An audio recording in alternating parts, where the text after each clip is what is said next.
अस्सलाम वालेकुम दोस्तों अजीज शोगिर्दों подписчикои муҳтарам, инак мувофиқи талаб мо чӣ кор кардем? Имрӯз як дарси навбатиро мегузорем. Дарси навбати ин анализи техникӣ аст. Анализи техникӣ дар аввали ҳафта, яъне рӯзи душанбе ҳар ҳафта мо мувофиқи талаби подписчикҳо шогирдон ҳаракат мекунем барои шогирдонамон, касоне ки дар соҳаи трейдинг сару корро сар мекарданд, омӯзишро сар карданд ва савдоро сар карданд, ба он камтар ёрдам мешавад ин анализи техникӣ. ҳар ҳафта шумо низ дар соатҳои 8 саҳар то 10 саҳар амихел анализи техникиро чӣ гурзонед ки барои дар давоми коратон чӣ фоидаи худро мерасонад. Анализи техникӣ чунин аст, ман нишон медиҳам. шаҳр ки дар дарси гузашта рӯзи ҷумъа, рӯзи 19 августи ҳамин моҳ гузашта будем, дар он вақт мо анализи техникӣ барои фаҳмидани сделкаҳои гузаштаамон дар охири ҳафта гурзонда будем. Ин мақсад аз анализи охири ҳафта ин аст ки мо чӣ хатоиге кардем, чӣ сделкаҳое ки накардем, онро бояд карданамон ки барои мо дарс шуданаш лозим буд. акнун анализи ин рӯза аввали рӯзи ҳафта чӣ мешавад? ин тавр мешавад. Мо прогноз мекунем. Ин прогноз мекунем ки бо кадом котировкаҳо хариду фурӯш кунем, кадом котировкаро фурӯшем, кадом котировкаро чӣ харидем. Як чизо ки дар график дида истодаед, мувофиқи камтар прогноз карда будем рӯзи ҷумъа, яъне прогноз мехоҳ карда будем ки дар давоми ҳафта евро доллар нисбати худ 4 рӯз 5 рӯз поин рафта истода буд. акнун интизор ҳастем ки чӣ нарх боло рафтанаш мумкин аст. инак ҳамон анализи мо чӣ рӯй дода истодааст. яъне ҳисоби анализи мо чӣ мекунем? амали байро ба иҷод мехарем.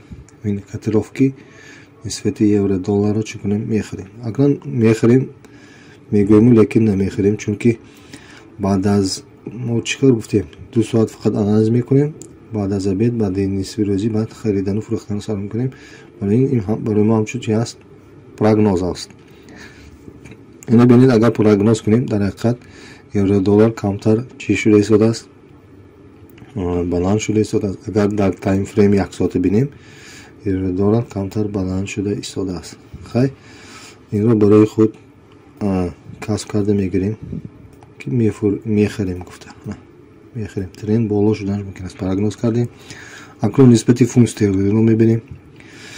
фунт стерлинг мебахшед евро доллар дар асоси чӣ мо харид кардем? Яъне прогноз мо дар асоси чӣ шуд? Дар асоси кадом стратегия шуд?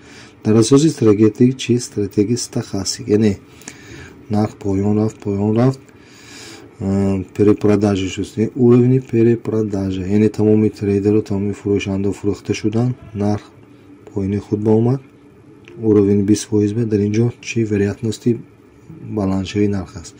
дар асоси ҳамин прогноз, дар асоси стратегия стахастик мо евро долларро чӣ кардем? Харидем. бигзор шумо низ байро ташкил диҳед, харид.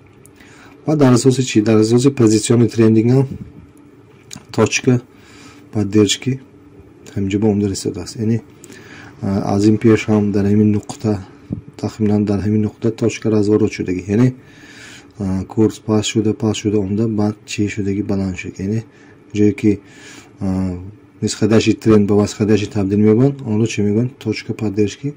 дар ин ҷо низ ҳам точка поддержки вохӯрданаш мумкин. Дар асоси ҳамин ҳам стахастик, ҳам дар асоси линия поддержки мо чӣ кор дем? Харидани мо мумкин аст.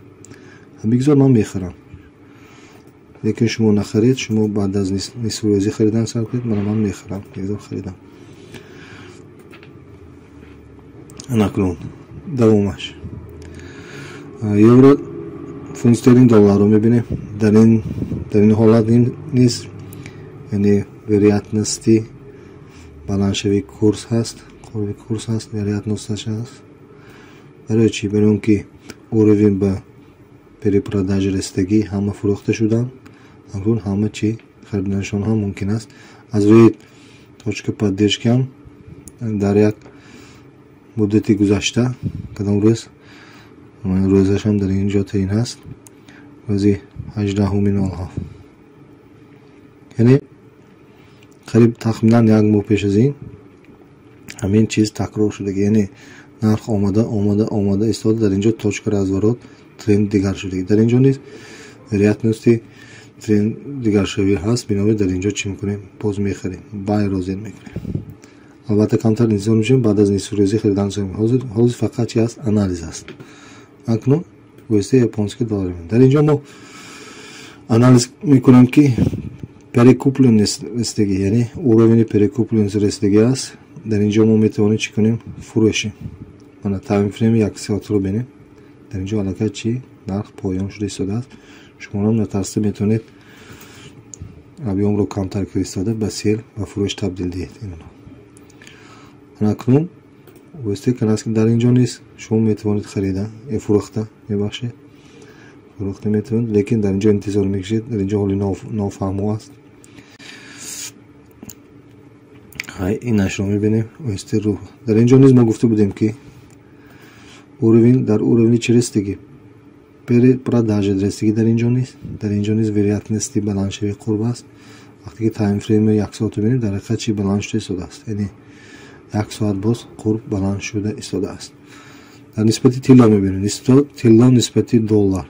дар инҷо низ вероятности чӣ аст? Баландшавии нарх аст, чунки уровень стохастик ба перепродажа расидагӣ аст.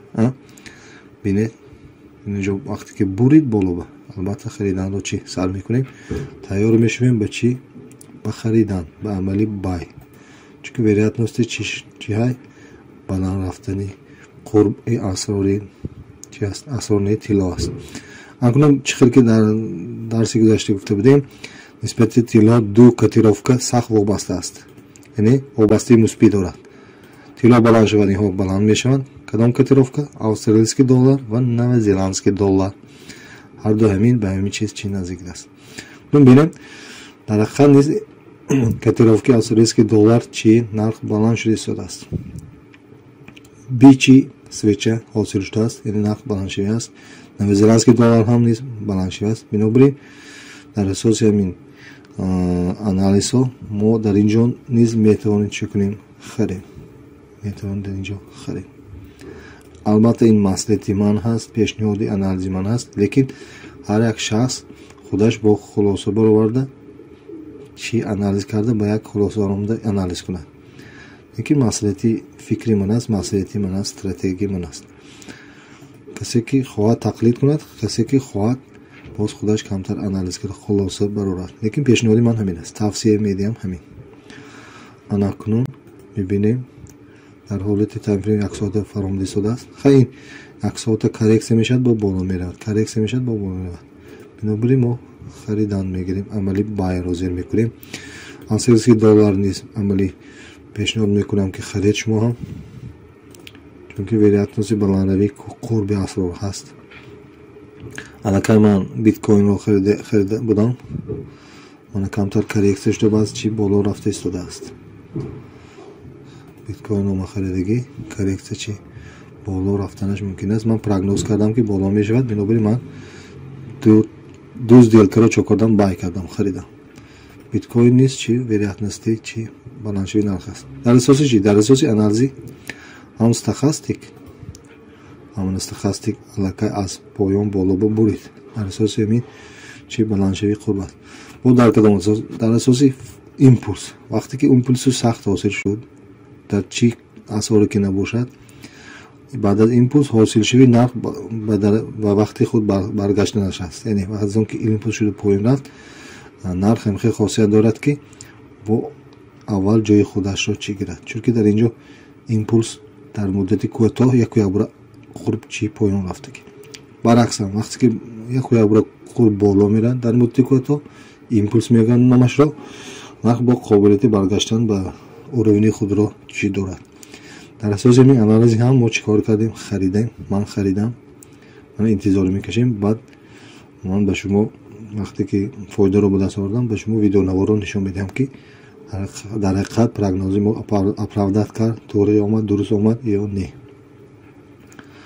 анакнун швейтсарский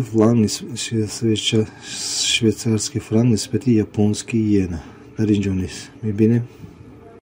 پاسشوی قرب است. یعنی در اینجا اوروینی چی رفتی شده است؟ پرکوپلینوس در اینجا نیست. در اینجا نیست ما فروخته میتونیم کانادسکی دلار، شویسارسکی فرانک. در اینجا حالی نفهمم انتظار میکشم یکم عمل رو تطبیق نمیکنیم. اگر چنده که استخاصی گفته است که فروشید ما در اینجا چی میکنیم؟ انتظار میکشیم. анакунун якта дигар чи анализмон анализ техникӣ нисбати чанд котировка мо кардем. инро барои худ касб карда гиред. онче ки ман тавсия додам баъд аз нисфурӯзӣ вақти хӯроки нисфурӯзӣ соатҳои 2 соатҳои 3 чӣ кор кунед? харду фурӯшро сар кунед. то ҳоло ягон чиз предпринимат накунед, ягон чиз амалӣ бай серро нафурӯшед. лекин ин рекомендатсия аст. шумо дида баъди нисфурӯзӣ корро сар кунед. накунун боз чи аст дар инҷо фундаментали анализмон чи мо ҳар сар ба шумо тавсия додам ки ахбороти иқтисодиро мебинем, календари иқтисодиро мебинем. мана имрӯза календари иқтисодӣ мебинем. ягон ахбороти афзалияташ баланд ҳаст, якта ҳаст, лекин ин ба мо ҳеҷ таъсир надорад. яъне чи аст? ини Хитой ҳаст, Китайская народная республика. баъзаве кредитная ставка 3,7 шуд, 3,65. инқадар тағйироти дуруст ҳам шудагӣ не.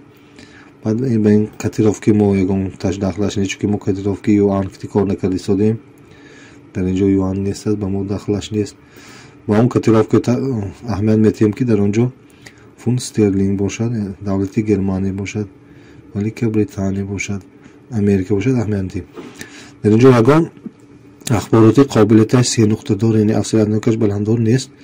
бинобарин мо дар имрӯз анализи фундаменталӣ ба ҷо намеорем, чунки ягон хел ахбороти афзалияташ баланд, приоритеташ баланд мавҷуд нест. фақат имрӯз бо чӣ машғул мешавем? бо анализи техникӣ прогноз карда сделкаро чӣ ба вуҷуд мебарем. акнун барои шумо боварҳои бо фаҳмошнас хай 23-ро мебинем. кани дар 23 завтра гӯем чӣ ҳолат рӯй медиҳад.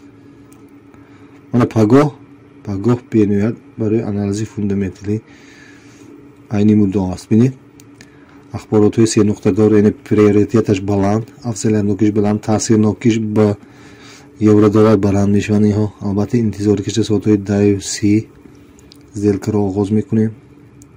ана бисёр аст. биё дар асоси ман пагоҳ худохоҳ насиб бошад як видеоролик тартиб метиҳам чӣ хел дар асоси ҳамин афзалиятнокиш баланд чи мо савдо сделка карданмо лозим. пагоҳ албатта ҳамин видеороликро мегирем. имрӯза анализумо тамом шуд. инак анализ дар бораи чандин котировкот боз камтар дида мегузарам. ман анализа кардам нисбати евро-доллар тавсия медиҳам харед. нисбати фунт стерлинг дорам тавсия диҳам харед. нисбати USD японски йена, доллар японски йена фурӯхтан бояд тайёр шавед. канадски наман фурӯхтан тайёр шавед. тилло харидан тайёр шавед. австралийский доллар харидан тайёр шавед. новозеландский доллар харидан тайёр шавед. биткоин низ барои харидан тайёр шавед. ин буд анализи ман барои шогирдон тавсия медодагам. бинобарин баъд аз абед, баъди нисфурӯзӣ соатҳои 2-3 вақти Тоҷикистон чӣ кор кунед? ба хариду фурӯш сар дода ҳамин он анализе ки ба шумо пешниҳод кардам ба назар гирифта савдо кунед. ман намегӯям ки 100% анализи ман тоғри аст, лекин 70-80% рекомендатсия метиҳам ки ҳамин прогнозимро ба назар гирифта чӣ кор кунед. ба шумо бурдбори хонаам. худоҳофиз то дарсҳои оянда. инак дарси мо ба охир расид. дар паноҳи худо бошед. худоҳофиз.